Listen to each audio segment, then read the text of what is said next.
Assalamualaikum warahmatullahi wabarakatuh. Alhamdulillah kita bertemu kembali dalam belajar bersama. Kali ini kita akan belajar terkait materi media pembelajaran.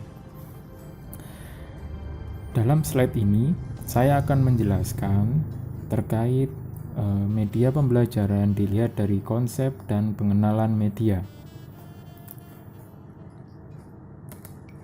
Oke, sebelum saya melanjutkan penjelasan materi terkait media pembelajaran, apa sih yang kalian pahami tentang sebuah media?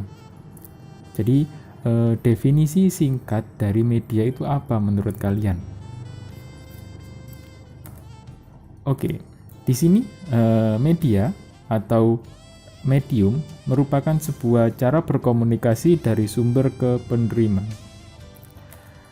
Nah, di sini dapat digambarkan adanya sebuah source atau pengirim atau sumber, kemudian ada seorang receiver atau penerima. Jadi di sini letak media itu adalah berada di antara sumber dan penerima. Jadi di between ini merupakan sebuah media. Secara harfiah, kata tersebut mempunyai arti perantara atau pengantar, yaitu perantara sumber pesan, a source, dengan penerima atau receiver. Kemudian media adalah segala bentuk dan saluran yang digunakan untuk menyampaikan informasi atau pesan.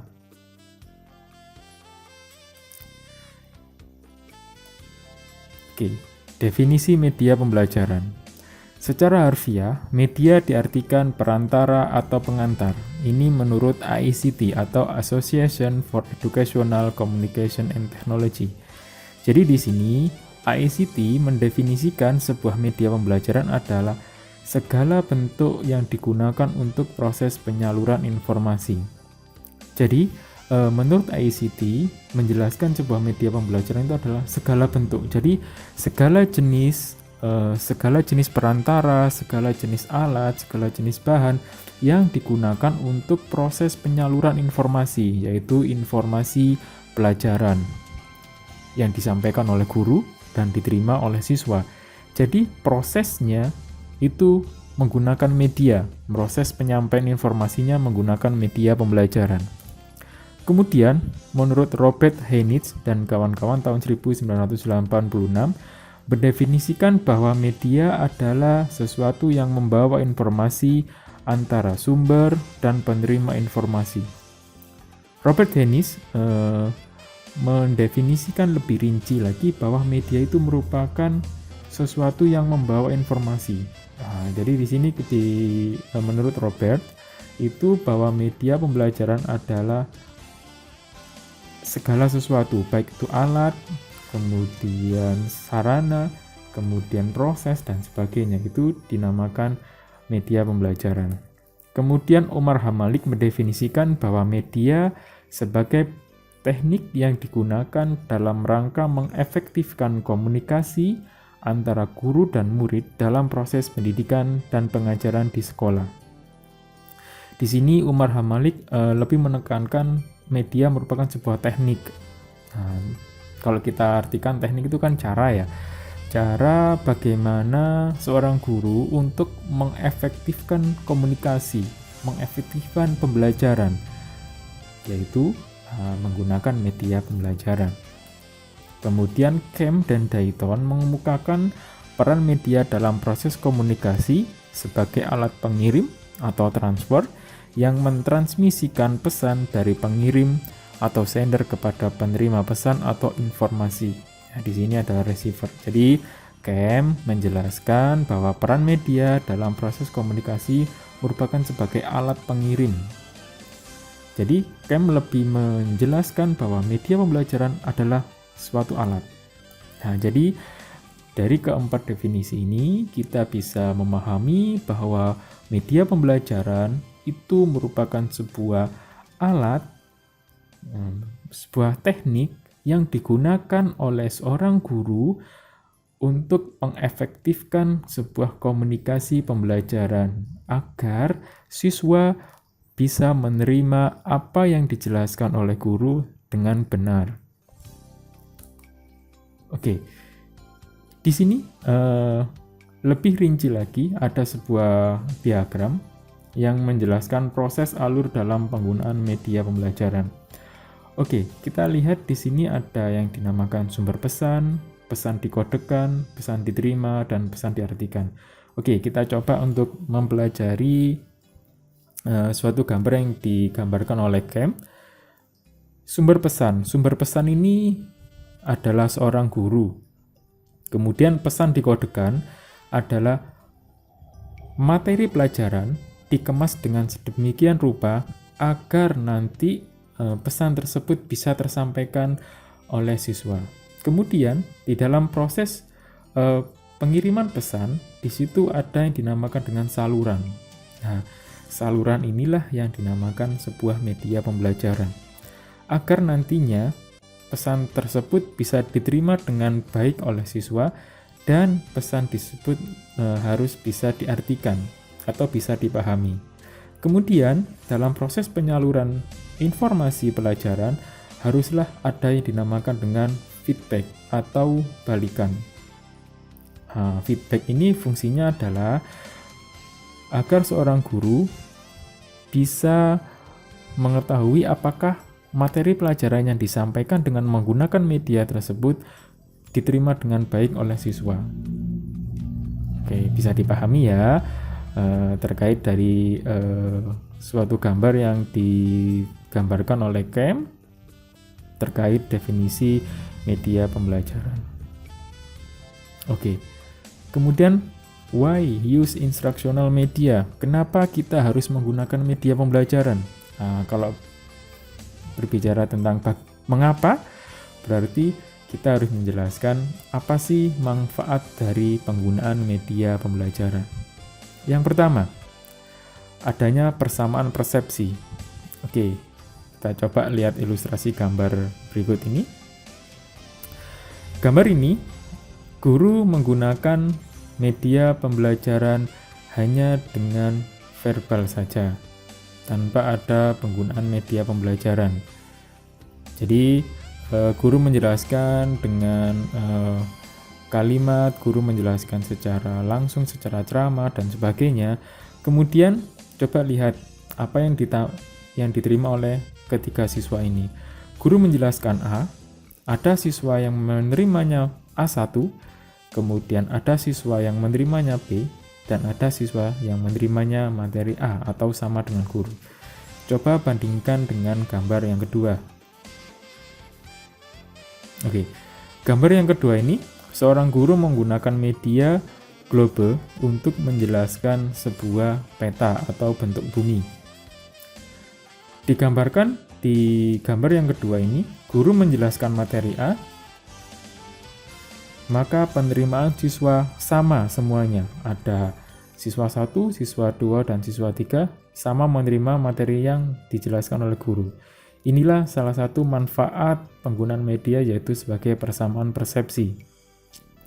Oke, manfaat yang kedua dalam penggunaan media pembelajaran adalah media pembelajaran dapat diakses kapan saja dan di mana saja.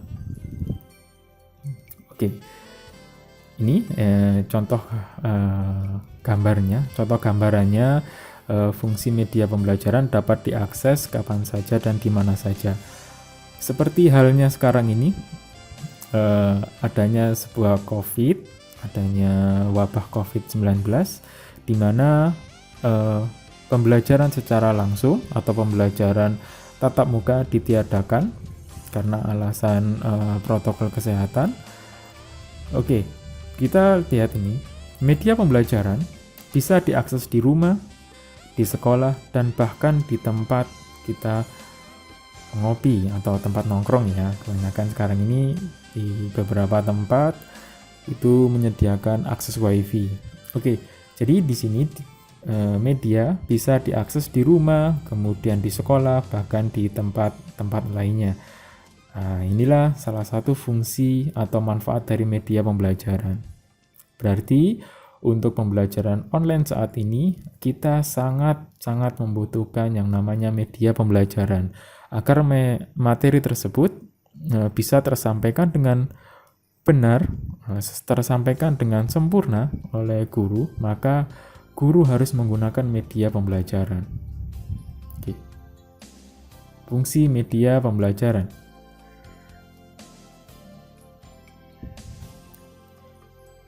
Jadi di sini ada 6 fungsi media pembelajaran, yaitu untuk membangkitkan motivasi belajar.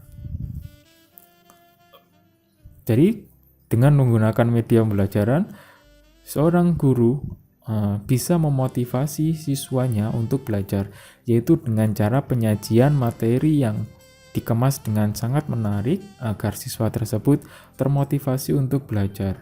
Kemudian yang kedua adalah mengulang apa yang telah dipelajari. Seperti saat ini, saya menggunakan media audio video untuk menjelaskan sebuah materi tentang materi pembelajaran, materi terkait media pembelajaran yang nantinya bisa diakses atau bisa dipelajari kapan saja oleh mahasiswa untuk memahami tentang definisi dari media pembelajaran. Kemudian menyediakan stimulus belajar. Kemudian ada mengaktifkan respon siswa, memberikan umpan balik, dan pengalaman belajar secara langsung. Oke, keistimewaan media pembelajaran. Menurut Gerlach dan Early dalam bukunya Teaching and Media Systematic Approach, yang pertama keistimewaan fiksiatif media, yaitu berkenaan dengan kemampuan media untuk menangkap, menyimpan, dan menampilkan kembali suatu objek atau kejadian. Jadi di sini penjelasan dari keistimewaan fiksiatif media itu adalah media pembelajaran ini mampu untuk menangkap, kemudian menyimpan dan menampilkan kembali. Jadi seperti saat ini ada media pembelajaran berupa media visual. Jadi guru menjelaskan materi terkait kenampakan bumi dengan menggunakan media visual, kemudian siswa bisa menyimpan media tersebut untuk akan dipelajari di lain hari. Kemudian yang kedua adalah keistimewaan manipulatif media, yaitu kemampuan untuk menampilan kembali suatu objek, peristiwa atau kejadian dengan berbagai macam cara sesuai dengan keperluan. Jadi di sini seperti contoh kita mempelajari tentang materi pelajaran fikih tentang tata cara ibadah haji. Di situ kita kan tidak mungkin kita ya bukannya tidak mungkin ya, tetapi dengan keefektifan waktu dan efisiensi kita tidak mungkin belajar langsung ke Mekah dan sebagainya, tetapi kita dengan menggunakan media pembelajaran kita bisa menjelaskan tentang bagaimana tata cara tawaf, apa yang harus dibaca dalam sunnah tawaf, kemudian pada saat melakukan sa'i apa yang harus dilakukan dan sebagainya. Maka kita menggunakan media pembelajaran. Kemudian yang ketiga ada keistimewaan distributif media. Dalam sekali menampilkan suatu objek atau kejadian dapat menjangkau pengamat atau audiens yang sangat besar dalam kawasan yang sangat luas. Seperti contoh kita mau menjelaskan media pembelajaran terkait suatu media atau materi, yaitu materi tentang bagaimana cara menghitung zakat. Bagaimana cara menghitung zakat, kita bisa menggunakan media pembelajaran, yaitu agar nanti siswa di dalam kelas tersebut bisa menangkap semua materi yang dijelaskan oleh guru dengan baik dan benar. Selanjutnya ada prinsip media pembelajaran. Oke, dalam prinsip media pembelajaran ini ada beberapa materi, ada 10. Yang pertama adalah media bukan sebagai pengganti peran utama pendidik. Jadi di sini media merupakan sebagai alat bantu atau substitusi sebagai pelengkap. Nah, jadi guru atau peran seorang guru tetap dibutuhkan dalam proses pembelajaran. Kemudian, kesesuaian pemilihan media terhadap materi pelajaran. Jadi, setiap media memiliki karakteristik tersendiri. Kemudian setiap materi pelajaran juga memiliki karakteristik sendiri. Jadi kita tidak bisa mencampur adukkan setiap media dengan materi pelajaran. Jadi setiap materi pelajaran dan media pelajaran itu memiliki karakteristik tersendiri. Kita harus mengetahui apa sih menjadi karakteristik media visual, kemudian yang menjadi karakteristik media audio dan sebagainya. Kemudian bagian integral dari sistem pembelajaran. Oke, dari bagian sistem pembelajaran ini, media merupakan suatu kesatuan dalam proses pembelajaran. Jadi ketika proses pembelajaran pasti harus menggunakan sebuah media pembelajaran, meskipun media pembelajaran tersebut dengan menggunakan media pembelajaran yang sederhana. Kemudian yang keempat, yaitu ada penunjang cara belajar siswa aktif atau CPSA.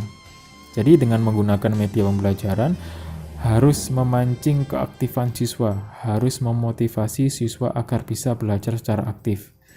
Kemudian yang kelima, media pembelajaran yang digunakan harus sesuai dengan tujuan pembelajaran. Pasti ya ini ya. Jadi proses pembelajaran dengan menggunakan media pembelajaran harus sesuai dengan tujuan pembelajaran yang sudah ditentukan sebelumnya. Kemudian media pembelajaran harus bersifat objektif. Maksudnya adalah media pembelajaran yang digunakan harus sesuai dengan kebutuhan materi yang akan diajarkan, bukan karena guru mampu atau mahir dalam penggunaan media pembelajaran tertentu. Jadi setiap materi pelajaran itu harus diajarkan dengan menggunakan media-media tertentu, tetapi tidak. Kembali lagi ke materi yang kedua tadi, prinsip media pembelajaran yang kedua, bahwa setiap media pembelajaran itu memiliki karakteristik, memiliki keistimewaan, memiliki syarat yang harus digunakan ketika menggunakan media pembelajaran. Kemudian yang ketujuh, pemilihan media disesuaikan dengan audiens dan materi. Oke, setiap siswa, setiap audiens itu memiliki gaya belajar masing-masing. Ada yang memiliki gaya belajar auditori, ada yang memiliki gaya belajar visual, dan ada yang memiliki gaya belajar kinestetik. Kita harus mengetahui karakteristik dari audiens atau karakteristik dari pengguna media, yaitu siswa kita. Apa yang memudahkan siswa untuk belajar? Bagaimana siswa mudah dalam menerima pelajaran? Itulah harus kita ketahui sebelum kita menggunakan media pembelajaran. Kemudian yang kedelapan, prinsipnya adalah media pembelajaran harus memiliki tampilan yang user interface atau tampilan yang mudah dipahami oleh siswa. Penggunaan media adalah prinsipnya memudahkan penyaluran informasi, maka dari itu media yang disusun atau media yang dibuat mudah digunakan oleh siswa. Kemudian yang kesembilan, yaitu guru harus mengenali karakteristik dari setiap media. Oke. Kemudian yang ke-10, perlu adanya persiapan sebelum penggunaan media. Nah, ini sangat penting ya. Sebelum kita menggunakan sebuah media, tentu harus memerlukan persiapan. Baik itu persiapan sarana dan prasarana pendukungnya, dan yang paling penting adalah seorang guru harus menguasai media yang akan digunakan. Oke, teman-teman, itu ada beberapa materi tentang pengenalan dari media pembelajaran terkait konsep dan definisi. Semoga materi kali ini bisa bermanfaat bagi kita semua. Kemudian apa yang sudah saya jelaskan itu bisa kita manfaatkan dengan sebaik mungkin. Oke, Saya akhiri penjelasan kali ini, kurang lebihnya mohon maaf. Wabillahi taufiq wal hidayah. Wassalamualaikum warahmatullahi wabarakatuh.